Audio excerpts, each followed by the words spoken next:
ځکه حدیث مبارک کې راځي نبی علیہ الصلوۃ والسلام فرمایي وی چې کله الله تبارک وتعالى جنت او جهنم جوړ کړل دای پیدا کړل نو الله تبارک وتعالى جبريل علیہ الصلوۃ والسلام ته حکم وکړو وی جبريل لاړ شه د جنت تماشا وکوي ګوره نو جبريل علیہ الصلوۃ والسلام جنت تلاړو نو جنت وکتو او داغه نعمتونه او داغه خوشحالي ولیدلې نو چې واپس راغی الله تبارک وتعالى تنه تاسو کو جبريل جنت څنګه وو نو جبريل علیہ الصلوۃ والسلام فرمایل وی الله ته دې جنت متعلق چې چاته خبر ورسېدو نو هغه بخامخا د جنت لپاره تیاری کړي ته ځان را رسي داسې نعمتونه چې چا وریدل نو ضرور به ځان د جنت لرا رسي ځکه حدیث مبارک کې راځي نبی علیہ الصلوۃ والسلام فرمایي حدیث قدسی دی الله تبارک وتعالى فرمایي وای د مؤمن د پاره چې ما په جنت کې کوم نعمتونه تیار کړی دي تر اوسه پورې سترګو لیدلې نه دي وګونو اورېدلې نه دي او د یو انسان په تصور کې داغه خیال هم نشي راتلی د انسان په زړه کې داغه تصور او خیال هم نشي راتلی داسې نعمتونه الله تبارک وتعالى د مؤمن د پاره په جنت کې تیار کړی نو جبرئیل علیہ الصلوۃ والسلام فرمایي الله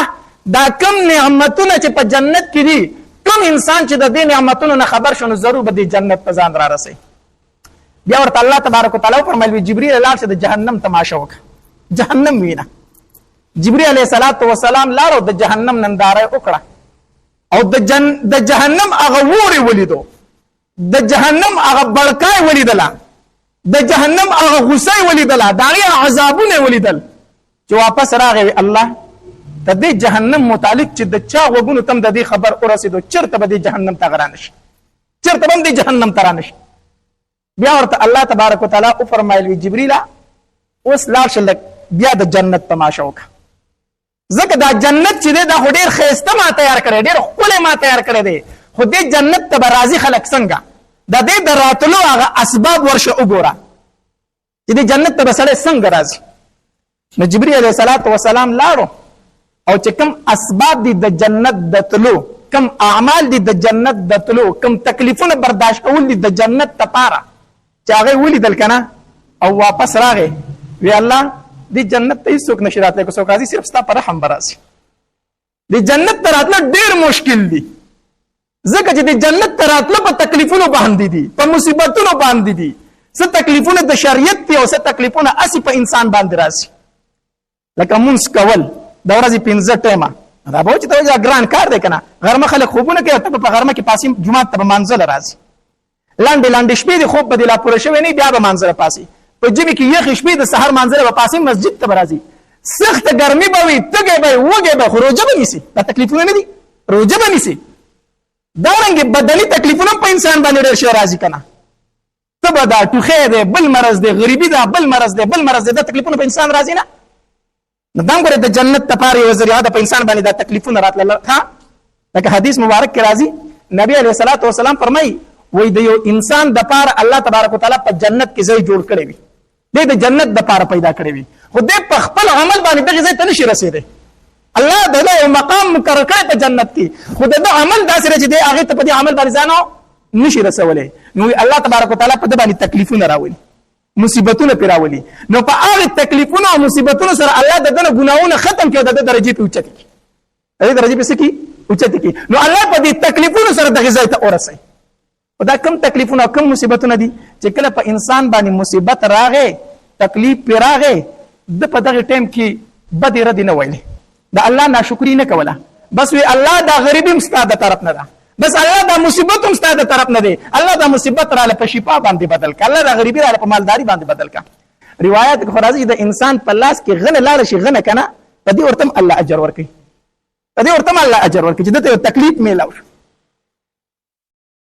نو کله چې جبرئیل علیہ الصلوۃ والسلام هغه مصیبتونه وکتل هغه تکلیفونه وکتل چې دا تکلیفونه به برداشت کوي هله به جنت ته ځي ځکه حدیث مبارک کې راځي وی جنت الله په تکلیفونو باندې پټ کړی دی حدیث مبارک کې راځي نبی علیہ السلام فرمایي خبردار دا الله سودا ګوره ګرانه ده دا الله سودا سره ګرانه ده الله سودا ارزانه نه ده جنت ګټل داسې آسان کار نه دی تکلیف په برداشت کوي زموږ استاد به فرمایي دا څه د لون خو خیرات خو نه ده چې هر سړی دې ورته ځي تکلیفونه به برداشت کوي نو جبرئیل علیه السلام چې هغه تکلیفونه وکتل کنه او واپس راغی وی الله دې جنت ته تل ګران دي صرف ستا پر رحم به ورته خلک سي بیا ورته الله تبارک وتعالى فرمایلو سلام شه د جهنم د تلو اسباب وګوره چې د جهنم ته خلک د کوم عملونو د وجه نه نو چې جبرئیل علیه السلام لاړو او جهنم وکتو نو جهنم په مزو کې پټو جهنم پس کې پټو په مزو کې پټته ځکه چې عیاشي دي خوشحالي دي بدکاري دي غلا ده زنا ده بل عمل دی ټول خوشحالي ګناه خدای هر انسان زړه غواړي کنه هر انسان زړه ګناه غواړي خو ځان به د ګناه نه بچ کای نو چې ستا زړه سمړي او غکای خپل مرزي کوي او ځان خوشحالي په دنیا کې نه چرته بځي جهنم ته بځي کنه نو جهنم توش په خوشحالو کې پټ شوی وو نو چې جبرئیل علیه السلام واپس راغی وی الله دې جهنم نه ځان ساتل ډیر ګران دي دې نه ځان ساتل ډیر زیات ګران دي ورنه اکثر خلک هم دې جهنم نه راځي دې جهنم ته داخليږي الله ته دې وجنا په دین اسلام کې به تکلیفونه برداشت کوي دا تکلیفونه ستاسو د اوچتوالي د پاره دي ستاسو د ګناہوں د ختمولو د پاره دي حدیث مبارک کې راځي نبی علیہ الصلوۃ والسلام فرمایي وې د ټولو نه زیات تکلیفونه الله تبارک وتعالى په دنیا کې پیغمبرانو ته ورکړي دي پیغمبرانو ته ورکړي او بیا چې پیغمبر ته څومره زیات نږدې وي دومره به تکلیفونه زیات راځي څومره چې پیغمبر ته څوک نږدې دومره په باندې سوي تکلیف زیات وي الله نو تکلیفونه به راځي مصیبتونه به راځي بعضې خلک داسې کنه مونږ ته ټلیفون وکړي وایي مولوي صاحب چې مونځ او دس مې نه کوه ښه بېکاره ګرځېدم نو هر کار مې سم و اوس مې وظیفې شروع کړه مونځ او دس مې شروع کړه یو کار مې څه مې نه خوري داسې وي پکې اکثر خلک کنه وظیفې هم کوم منځونه هم کوم او نور فاسقان فاجران دي د هغې کار په بره روان دی زما په ښکته را روان دی نو زه ورته وایم الله تبارک وتعالی درنه په دې مصیبتونو باندې کوم ګناهونه چې دي کړي هغه درنه ختموي که نه هغه درنه ختموي ستا دپاره الله په جنت کې ټکانه مقرر کړې ده ځکه خو ته دیندارۍ ته راواړولې اوس په دې دیندارۍ کې به مصیبتونه راځي چې کوم ګناهونه شوي چې د هغې کفاره درله په دنیا کې درکړې شي او الله تبارک وتعالی به ستا درجې اوچتې کړي دغې مقام ته دې ورسوي نو ان مع العسر یسرا ان مع العسر یسرا د دین اسلام د پاره چې چا سختی برداشت کړي ده کنه د هرې سختۍ سره بیا څه دي خوشحالي دي د هرې سختۍ نه وروسته بیا خوشحالي دي او د دین اسلام د پاره دا چې د دنیا د پاره ته تکلیفونه برداشت کړي بیا و چې وروسته به خوشحالي راځي د دین اسلام د پاره د شریعت د پاره چې چا تکلیف برداشت کړي الله تبارک وتعالی بیا خیر ورځ راوستي دي تر صحابه کرامو ژوند ته وګوره کنه د نبی علیه الصلاۃ والسلام یو صحابي دی سلمان فارسی رضی الله تعالی عنہ دا د اصفهان اوسیدونکی و اصفهان دا په ایران کې یو علاقه ده د هغې اوسیدونکی و او د یو غټ جاګیردار د یو مالدار سړي زوی و جیداد هم ډېر او پلار مذهبي سړی هم و اصل کې پلار چې و مجوسي و مجوسي هغې چاته ویلی شي چې د اور عبادت کوي اوس هم په دنیا کې څه خلک شته د اور عبادت کوي بس د هغه نګراني دی چې اور چېرته مړ نه شي نو د قیامته پورې هغوی د خپل اور بلی هغه مړ کېدو ته نه ورکوي او د هغې اور عبادت کوي نو د پلار مجوسي و په خپل مذهبي کارونو کې دومره مخکې و چې د دوی کومه اتشکده وه د دوی چې کومه عبادت خانه وه د هغې مشر د ده پلار و هغې اور نګراني به د ده پلار کوله دومره پکې مخکې و بهر جاګیردار سړی پلار نو دوی به دی به پټي و جیداد و هغې ته به تو راته د سلمان فارسي رضی الله تعالی عنه په دغې وخت کې حق دین چې و صحیح دین هغه دین عیسوي و عیسایت و د عیسی علیه السلام دین چې کوم دی دا حق دین په دغه زمانه کې دی به چې کله خپل پټو ته تو خپل جیداد ته به تو نو په لاره باندې د هغې یو عبادت خانه وه د عیسایانو هغوی به پکې عبادت کوو نو دی به کله کله هغې ته ورښکاره کېدو بس د هغې سره خبرې اترې شروع شوې نو ده ورته وویل چې زه خو مجوسي یم زه خو د اور عبادت کوم هغې ورته ویل د اور عبادت ولې کوې د الله عبادت ولې نه کوې د دې اور دې دومره موده بندګي وکړه دومره وخت عبادت وکړو زه ته دې اور ته خو لاس دم نه کړه چې سیزې دي او که سیزې دي نه ډېر وخت یې ورسره دوستانه پاتې شو په کار ده چې تا خو ونه سیزي که نه ټول عمر دې عبادت وکړو دې اور ته خو لاس دم نه کوي نه دا خو سیزل کوي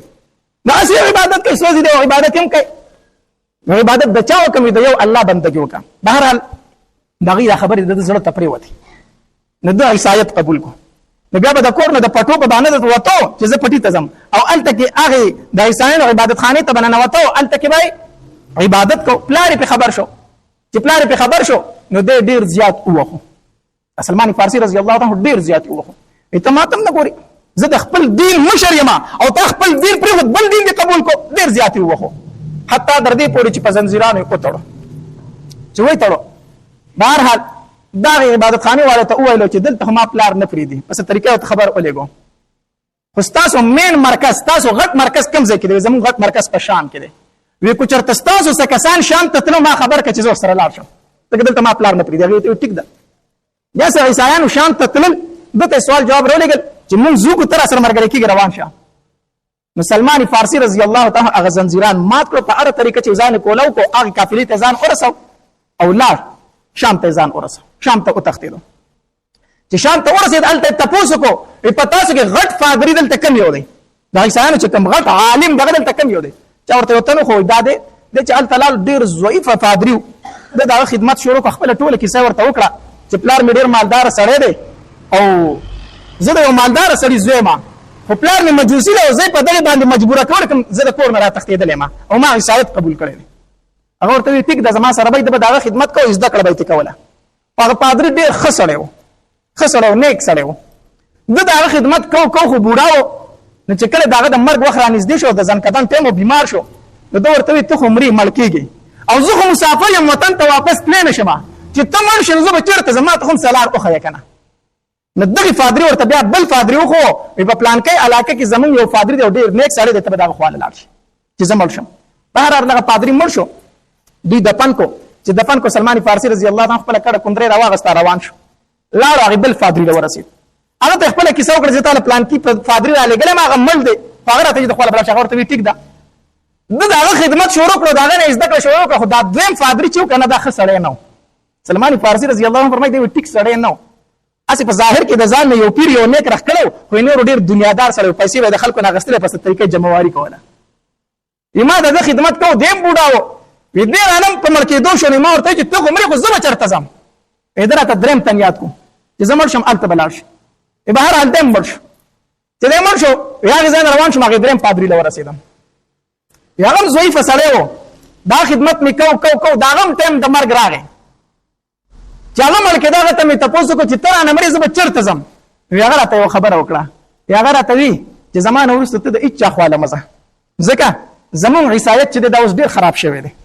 اوس پکې خلکو د ځان نه ډېرې خبرې ویستلې دي اوس داسې یو سړی نشته دی چې زه تا ته وښیم چې د هغه خواله لاړ شه ته د هېچا خواله مه ځه خو زه دا وخت داسې علم که نه چې د آخرې زمانې د پیغمبر د راتلو ټایم دی موږ د خپلو کتابونو نه معلومات کوو او موږ ته د خپلو کتابونو نه اندازه داسې کېږي چې د آخرې زمانې د پیغمبر د راتلو وخت پوره شوی دی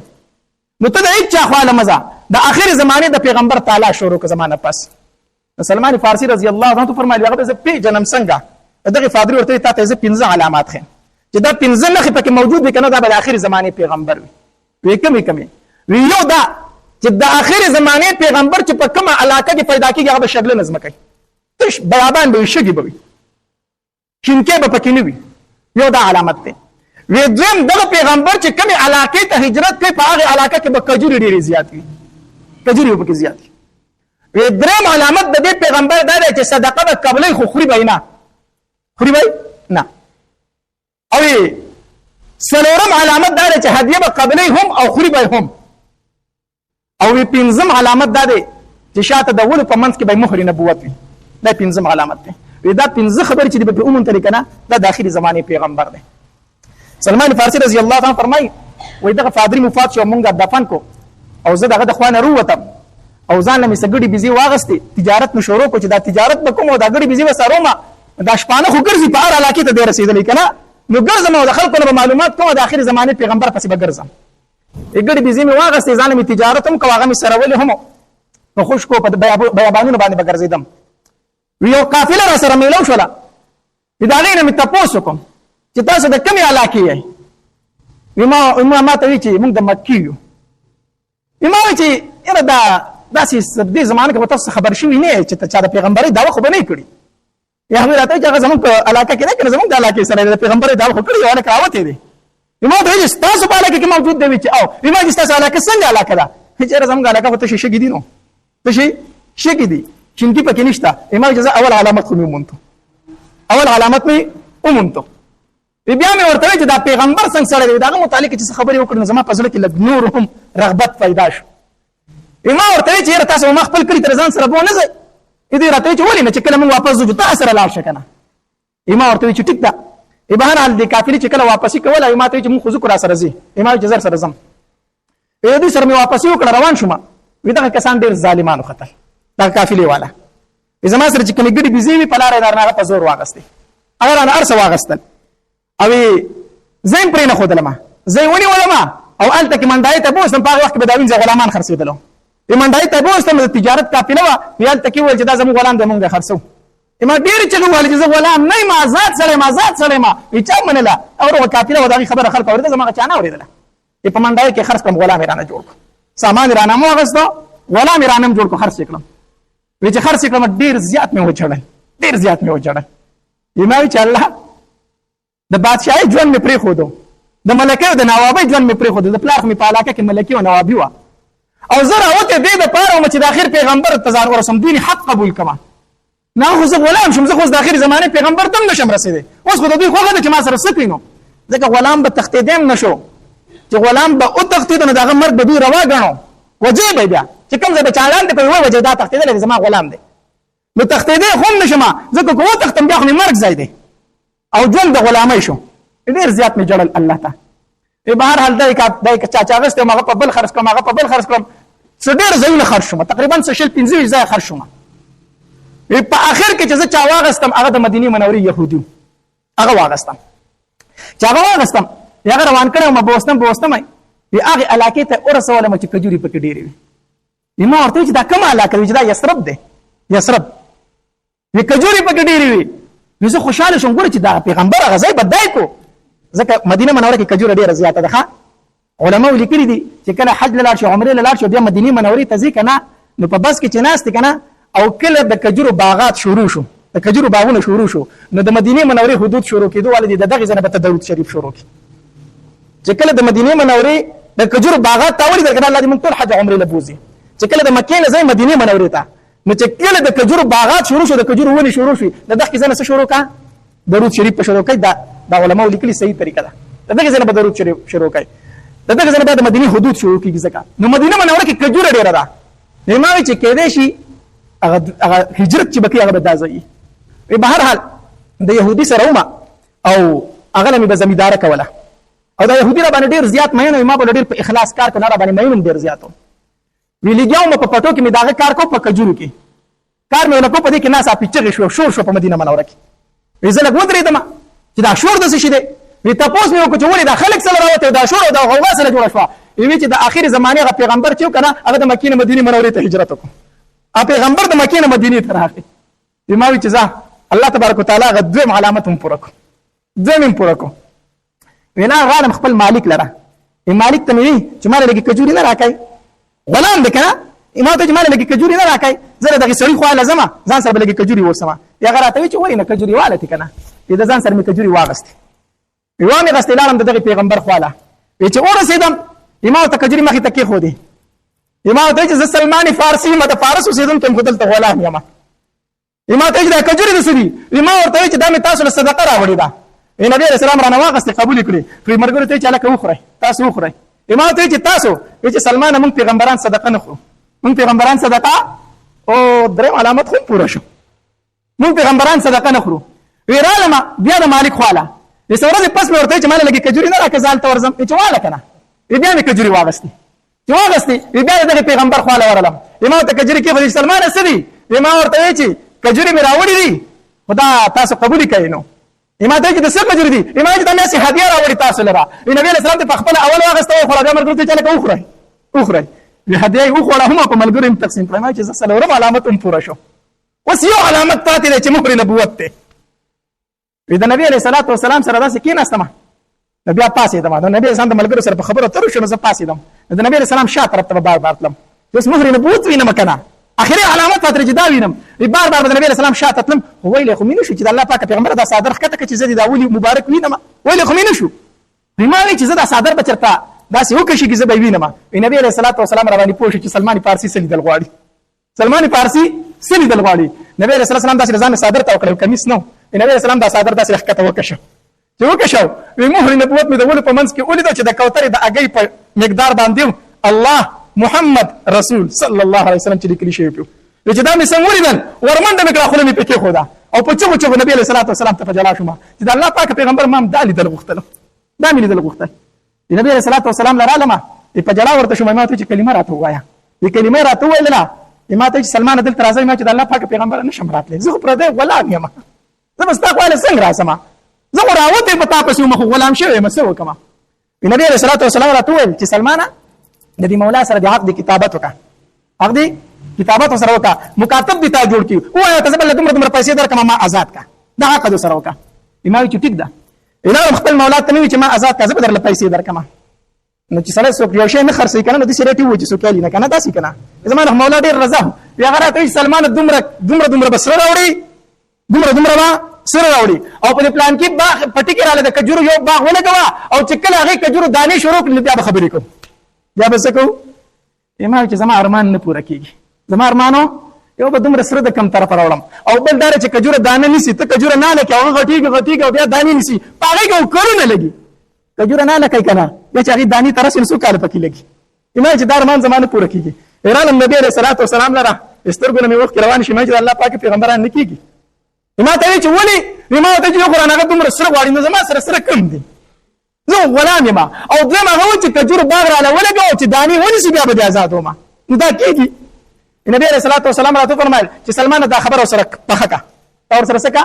پخکا الله پاک پیغمبر سره کم دي بس تو سره خبر وکړه حق سره وکړه به سره پوره کا سید العالم امام الله ته چې دا حق دراته منظور دی دراته سره بیا زمون منظور دی چې سید هغه په خندا شي سید چې تماله باغ لګای بیا کجوري کې بیا ورسته ګورو صحیح شو ابای مې سره وکړه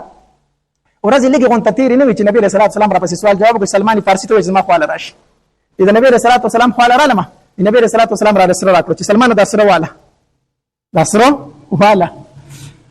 الله قربان شم د خپل محبوب نه سره سو چاله ورکی په کیلوګانو سره سو چاله ورکی نبی رسول الله صلی الله علیه وسلم ته د یو تن اسلام دومره خو د یو مسلمان آزادېدل ورته دومره خو مسلمان واله داسرو دا الله پاک پیغمبر هغه چې کوم سره یادې دا خلک پوره کیږي سلمان دا وسه ته ته دا وته لکنه دا ورته اوتله چې سره مې وړو مولا لا مې وړو مولا ته چې دا سره اوتله چې هغه اوتل چې څومره هغه ولې دومره اوختل هغه سره ولګ ما چې وړو ولګ خو چې څومره هغه ولې دومره اوختل دا د نبی رسول الله سوا معجزه و د نبی رسول الله خیا سره خو وس کجوري بس کیږي نبی رسول الله کجورو د کار ټیم راغی نبی رسول الله راته چې سلمان ته چې زمکه برابر کی بیا ما ته سوال جواب وکړه چې کجوري پکې درلو کړو کجوري پکې درلا ما چې زمکه برابر کا نبی رسول الله علیه د الله پاک پیغمبر زمکه می تیار کړی د کجوري پکې کړل غواړي نبی رسول الله والسلام مرګره شو صحابه کرام ورسره دي لاس په څوک نه ورړه کجوري ز په خپل کړم نبی رسول الله والسلام تمامي کجوري په خپل لاس نه حل کړی الله په خپل لاس مبارک باندې نبی رسول الله باغ ولګو کجوري نه حل کړی چې کجوري نه حل کړی کجوري دومره زر غټې دي چې د کجورو د بار ټیم راتلو ټول کجورو باغ ونیو په یو کال کې ویم کړلی کجورو سوي ولې داري مونی ولې بارداریم شولې زر غټې شوې سلمان فارسی راغی الله پاک پیغمبر کجورو خدانی کړی دي ته راشه نن داري لکړه نبی رسول الله سلام چې په باغ کې ګرځي تمام کجورو دانی نیولې په ټول باغ کې دوه بوټي داسې چې هغه دانی نه دي کړی هغه دانی نه دي کړی هغه باغ نه دی نیولې نبی رسول الله پریشان شو چې دې ټول باغ د کجورو نیولې دي دوه ډکو پکې ولې دي نیولې عمر رضی الله تعالی په خندا شو دا الله پاک پیغمبر د دوړ کې به ما کړلیو دا پکې ما کړلیو د الله پاک پیغمبر دې ځکه کجوري نه دي کړی نبی رسول الله دا وباسه شابه الله په خپل لاس مبارک په دوړ کې نور مار کړو او چې څنګه نه کړو هغه دوړ کوم بار ونیو هغه څه ونیو بار ونیو سلمان فارسی رضی الله تعالی لاړه خپل مولا له سره دې راته ویل هغه در لدار کړو او تا وی چې باغ را له وکړو چې کجوري وکي بیا به آزادي راشه هغه دانیم نیولې دي مالک چې وکړه سلمان ته آزادي تو آزاد الله سلمان فارسی راغی د نبی رسول الله والسلام په خدمت کې لګیا شو خبره مې درته څه کوله د دین اسلام د پاره به تکلیف برداشت کړي مصیبت په برداشت کړي غمونه به برداشت کړي تهمتونه به برداشت کړي الله دا به هر څه برداشت کړي په خپل ذات باندې ورنه هر قسم رکاوټ په درته مخ ته راځي هر قسم رکاوټ به درته مخ ته راځي خلک په ستاسو په ذات باندې گزار کوي نبی رسول الله والسلام ته جادوګر وایي او کنه وایي کوډګر ورته وایي او کنه وایي نبی رسول الله والسلام ته جادوګر وایي دی نبی رسول الله والسلام ته کوډګر وایي دی نبی رسول الله والسلام ته مجنون وایي دی نبی رسول الله والسلام ته ساحر وایي دی شاعر ورته وایي د نبی رسول الله والسلام نوران له طلاقونه ورکړي دي د نبی رسول الله والسلام نوراني دوخانونه راتاو کړي دي د نبی رسول الله والسلام غاخونه مبارک شیطان کړي دي د نبی رسول الله والسلام پانی مبارک دوی وړکی کړي دي شوی کدانې دي شوی عائشہ بیبي ته تاسو کوی د الله پاک پیغمبره پتا باندې کوم ورځ ډیره سخت راغلی ده یا عائشہ چې کله طائف ته لاړم کنه د طائف خلکو په ګټو ویشتم هغه ورځ را باندې ډېره سخته وه را باندې ډېره سخته وه زه څوک یم او ته څوک یې ما به څوک معاف کړي تا به څوک معاف کړي ما تا ته د دین په کار کې رکاوټ جوړېږي که نه جوړېږي ضرور به درته جوړېږي کله به دې په ذات باندې ګزار کېږي کله به دې په یو طرف ګزار کېږي کله به در باندې بل طرف ګزار کېږي برداشت وکړئ دا ډېر ګران کار دی دا ډېر ګران کار دی قربان شم د احمد